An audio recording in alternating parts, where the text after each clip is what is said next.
While sitting at home, a girl named Fujino contacted me. She had a big problem.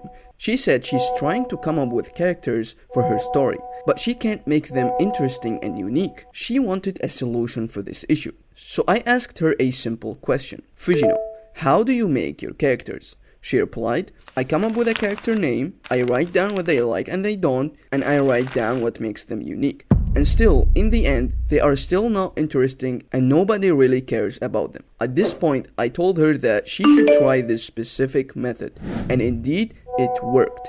People now are in love with her characters. Today, I'll explain this method to you in a simple and practical way. So let's get started. 僕は漫画家になりたかった。 How to literally force people to love your manga characters. This is episode 5 of Path to Mangaka, and let's actually get straight into it. So to make people fall in love with your manga characters, the first thing that you actually need to do is giving them relatable goals and flaws. Now, what do I exactly mean by that? So first of all, you need to create a clear goal for your character. And there are two ways to do that. You can either create a goal that the reader can relate to, or giving them a goal that they get inspired by. Now let me explain why you should do that. Giving your character a relatable goal will make the reader way more interested in reading the story. For example, let's say that you are reading a story about someone who wants to become a mangaka. You will immediately be way more interested in reading the story just because you can relate to their goal. Now, there are characters, for example, that have goals that you can't really relate to. For example, a character wants to save the world, right?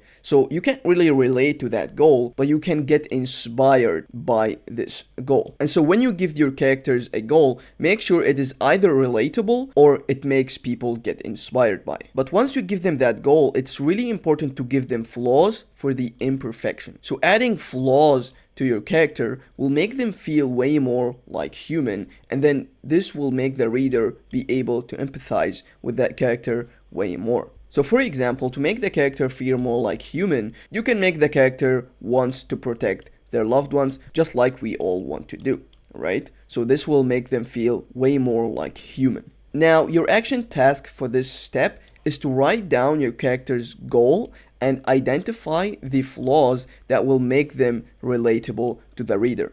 And very important, really think about how these flaws will help them grow as the story progresses. Don't just write the flaws and think to yourself, alright, these are the flaws of my character, that's it. No, you have to think about how these flaws will actually help the character grow in the story, because that's the reason why we are putting them in the first place. Next is actually showing vulnerability and giving them unique traits. Now, why do we want the character to show vulnerability? The reason for that is actually pretty simple, which is also to make them, more relatable and more like human. Because believe it or not, making your character feel more like human will actually make way more people interested in their story because they can relate to that character. And to make them even feel more like humans, you can give them a unique and memorable trait. For example, being quirky or unexpected or whatever, because giving them a unique trait will make them feel like humans, because humans are also unique and every single individual has something unique to them. And so giving the character a unique trait will make the reader remember this character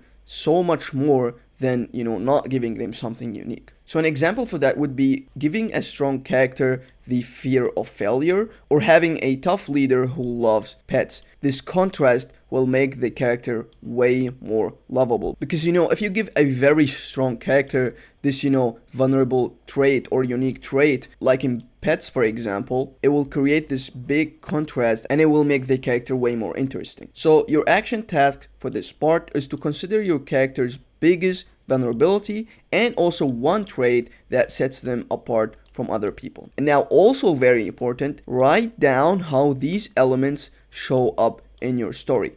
A lot of people just write down the traits of their character, but they never actually use it in the story. And so make sure to know how you will show these traits and vulnerabilities in the story. The next step that we have is to develop a backstory for your character. Every single character that you love and care about probably had a backstory.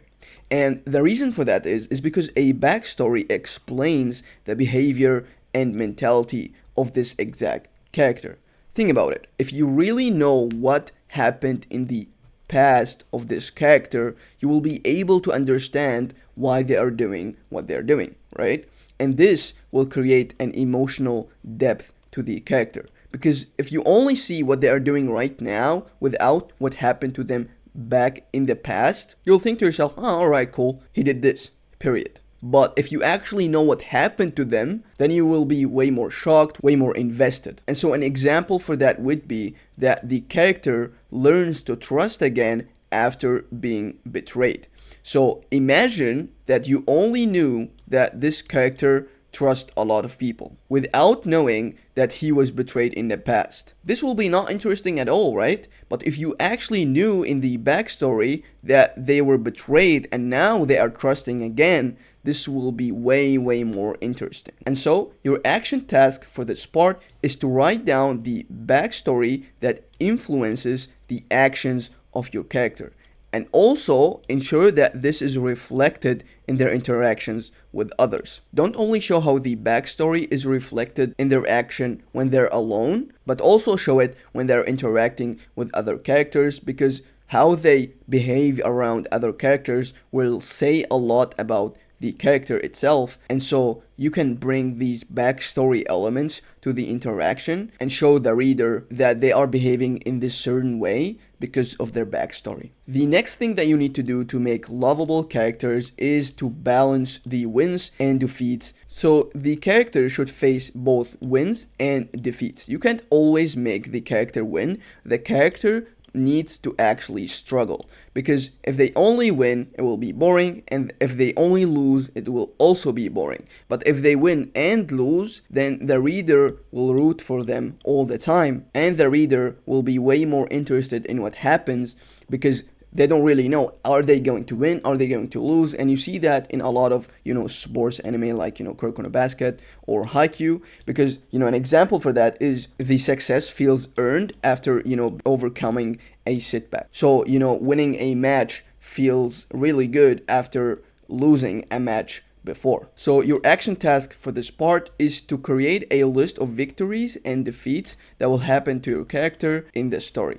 Now, very important, it does not actually have to be a physical defeat. Like, you don't need to make them physically defeated. It also can be mental. So it can be really any kind of defeat or victory. Now, when it comes to creating lovable characters, the design of the characters is very important, because it should reflect who they are. But we will talk about the design of the characters in future episodes, because this episode is only dedicated to the writing of the characters. And so make sure to subscribe if you want to see or learn how to design your characters in the future, and in general if you just want to learn how to make manga, because in this series we literally will be talking about everything that goes into making manga. Now, your homework is obviously to create an interesting character by doing exactly what we talked about in the action tasks. Okay? Because if you do every single thing we've talked about in all of these action tasks, then your characters will be way more interesting. Because just think about it. Most people do not even put half of these, thoughts and effort into their character, and that's why their characters suck, right? But we do not want you to make characters that suck. We want you to create lovable characters, like all of these characters that you're seeing right now. And so to do that, please do all of the action tasks that we've talked about, and also join the VIP community and share your homework there. This is also very important to hold yourself accountable and actually make the homework, and also see the homework of other people. With that being said, this was episode 5 of Path to Mangaka, and see you in the next episode. 僕は漫画家になりたかった。